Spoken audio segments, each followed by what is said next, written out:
घुटने दुखते हैं, कमर दुखती है, कंधा दुखता है, चूना खाइए।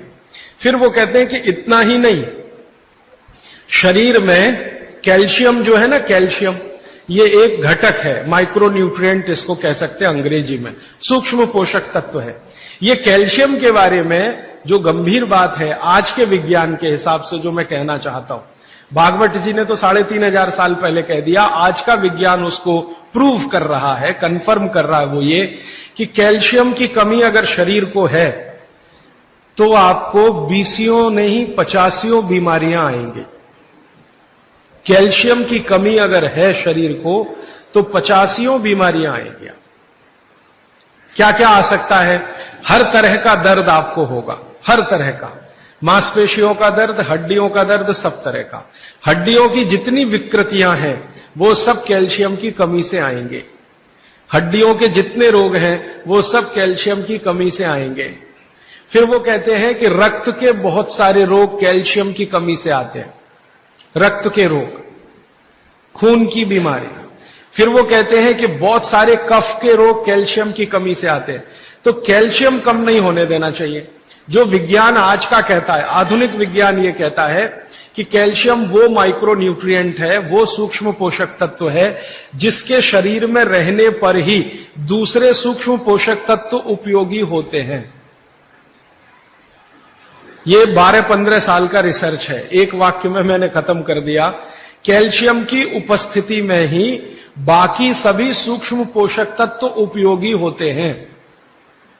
इसका मतलब यह है कि अगर आपको शरीर में विटामिन सी का असर देखना है तो कैल्शियम चाहिए, विटामिन ए का असर देखना है तो कैल्शियम चाहिए, विटामिन बी का असर देखना है तो कैल्शियम चाहिए, अगर विटामिन डी का असर देखना है तो भी कैल्शियम चाहिए, विटामिन के का असर देखना है तो भी कैल्शियम चाहिए, प्रोटीन अच्छे से आपके शरीर को काम में आए तो कैल्शियम चाहिए, कार्बोहाइड्रेट्स ठीक से आपके शरीर को मदद करे तो कैल्शियम चाहिए, फैट्स आपके शरीर में डिसॉल्व होते रहें और जहां जरूरत है वहां लुब्रिकेशन में मदद करते रहें तो कैल्शियम चाहिए। माने समझ लीजिए कि कैल्शियम अगर नहीं है तो शरीर में सब कुछ बीमारियां आने ही वाली है।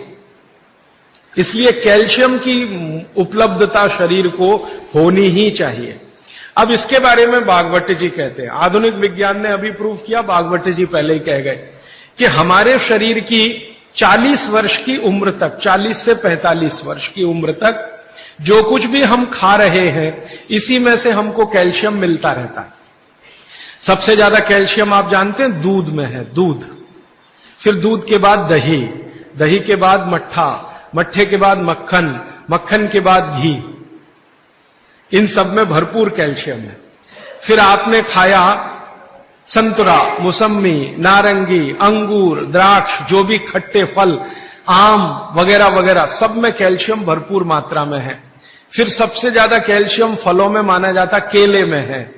केला भरपूर खाना चाहिए क्योंकि कैल्शियम का सबसे बड़ा भंडार है और आसानी से हजम होता है। तो ऐसे जो फल हैं इनका जो कैल्शियम है ये 40-45 साल तक हमें आसानी से मिलता रहता है, क्योंकि शरीर की जो बायोकेमिस्ट्री है 40-45 साल तक एकदम दुरुस्त और तंदुरुस्त रहती है। जठर अग्नि भी तीव्र रहती है, बाकी सब फंक्शन ठीक है। लेकिन जैसे ही 45 की उम्र खत्म होती है, माताओं को यह बात विशेष रूप से कह रहा हूं, बहनों को, माताओं को, जैसे ही आपकी 45 की उम्र पूरी होती है और आपका मेंसेस साइकिल बंद होता है, मासिक धर्म आपका बंद होता है, उसी समय आपको कैल्शियम हजम होना कम होना शुरू होता है। आप कितना भी ये सब चीजें खाएं, केला भी खाएं, ये भी खाएं, लेकिन कैल्शियम उतना पूर्ति नहीं करता, क्योंकि कैल्शियम को शरीर में डाइजेस्ट कराने वाला जो हार्मोन है वो तभी तक आपको है जब तक आपकी मासिक चक्र की शुरुआत है।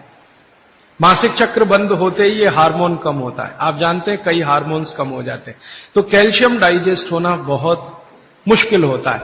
तब आपको जरूरत पड़ती है कि बाहर से कैल्शियम लें।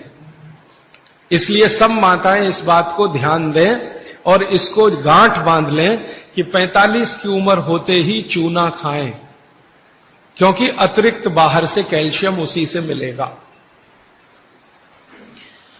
चूना जरूर खाएं आप सबके लिए, और आपको भी है चूना खाएं, क्योंकि आपकी उम्र भी 45 की जब पूरी होगी तो ये जो कैल्शियम है वो आपके लिए पर्याप्त नहीं है, जो फलों से और सब्जियों से आ रहा है, कुछ अतिरिक्त चाहिए। और चूंकि बाकी सब माइक्रो न्यूट्रिएंट्स कैल्शियम की उपस्थिति में ही काम आएंगे, इसलिए इस पर ध्यान दीजिए। तो शायद इसलिए इस देश में एक परंपरा विकसित हुई है पान खाने की। ये पान खाने की परंपरा बहुत वैज्ञानिक है, बहुत ही वैज्ञानिक। जिसने भी शुरू की वो बागवट का पक्का चेला रहा होगा, बहुत समझकर उसने ये शुरू की। और ये अद्भुत है। अद्भुत मैं इसलिए कह रहा हूं कि भारत की सब जातियों में उत्तर से दक्षिण, पूरब से पश्चिम ये परंपरा है। कहीं भी चले जाओ, आप सिक्किम में चले जाओ, अरुणाचल में चले जाओ, वो भी पान खाते हैं। और आप धुर दक्षिण में आ जाओ तो यहां भी है, उत्तर में चले जाओ, कहीं भी चले जाओ। तो ये पान खाना भारतीय सभ्यता का एक बहुत महत्वपूर्ण अंग है जो स्वास्थ्य से जुड़ा हुआ है। बस ध्यान इतना ही रखिए कि पान जो है चूने का ही खाना है। पान जो है चूने का ही खाना है। पान कभी भी कत्थे वाला ना खाएं, क्योंकि कत्था आपके लिए उतना उपयोगी नहीं है। कत्था स्वाद के लिए आप उपयोग करते हैं, चूना औषधि के लिए उपयोग करते हैं। ये बात मैं एक बार पहले भी कह चुका हूं, आज फिर से इसलिए कह रहा हूं कि कुछ नए चेहरे मैं देख रहा हूं। तो आपके रसोई में मेथी दाना हो गया, चूना हो गया, पान हो गया, फिर पान के बाद आपको जीरा, हींग वगैरह वगैरह, अजवाइन, ये सब हो गई। ऐसी कुल 108 औषधियां हैं। गरीब से गरीब आदमी की रसोई में ये औषधियां हैं, इनका भरपूर उपयोग करिए। एक औषधि के बारे में बागवट जी कहते हैं और भी महत्व की है, दालचीनी। दालचीनी के बारे में बागवट जी कह रहे हैं कि वायु के जितने भी प्रकोप हैं, जैसे दमा, अस्थमा, ये वायु की बीमारियां, अस्थमा, दमा, वात की बीमारियां वायु की, तो इनको खत्म करने में या समाप्त करने में या इन बीमारियों को ठीक करने में बड़ी मदद करता है दालचीनी। और दालचीनी के बारे में बागवट जी कहते हैं कि ये दमा, अस्थमा, इनको तो खत्म करेगा ही, वात के सब रोगों को खत्म करेगा, कफ के रोगों को भी खत्म करता है। कफ के रोग आप समझते हैं, खांसी है, सर्दी है, जुकाम है, मोटापा है, वजन बढ़ना, ये सब कफ के रोग हैं। तो इनमें भी दमा जैसी बीमारियों जितना असर है दमा पे, उतना ही इस पर भी है, कफ की। तो दालचीनी का भी उपयोग आप कर सकते हैं आपकी बीमारी के हिसाब से। दालचीनी आप सब जानते हैं, आसानी से आपको पहचान में भी आती है। बस उसका उपयोग करते समय ध्यान रखें कि ये ज्यादा उपयोगी है पाउडर के रूप में। कई बार मैंने देखा है भोजन बनाते समय हम दालचीनी का पत्ता डाल देते हैं या उसकी वो जो छाल जैसी है वो डाल, वो उतना उपयोग नहीं आता जितना पाउडर करके वो उपयोग में आता है। और दालचीनी के बारे में बागवट जी कहते हैं कि इसको अगर उपयोग कर रहे हैं तो आप गुड़ के साथ इसको खूब घिसिए, रगड़िए, ऐसे ऐसे ऐसे ऐसे खूब अच्छे से गुड़ मिले, फिर खाइए, फिर पीछे से थोड़ा गर्म पानी पीजिए, अद्भुत परिणाम।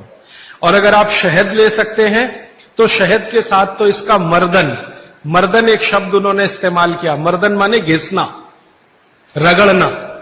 तो वो कहते हैं कि खूब रगड़ करके, मर्दन करके शहद में ऐसे ऐसे ऐसे ऐसे 5-7 मिनट, फिर चाटिए और थोड़ा हल्का गुनगुना पानी पीजिए, तो आपके शरीर के कम से कम तो 50 रोग ये अकेला दालचीनी खत्म कर देगा, कम से कम 50।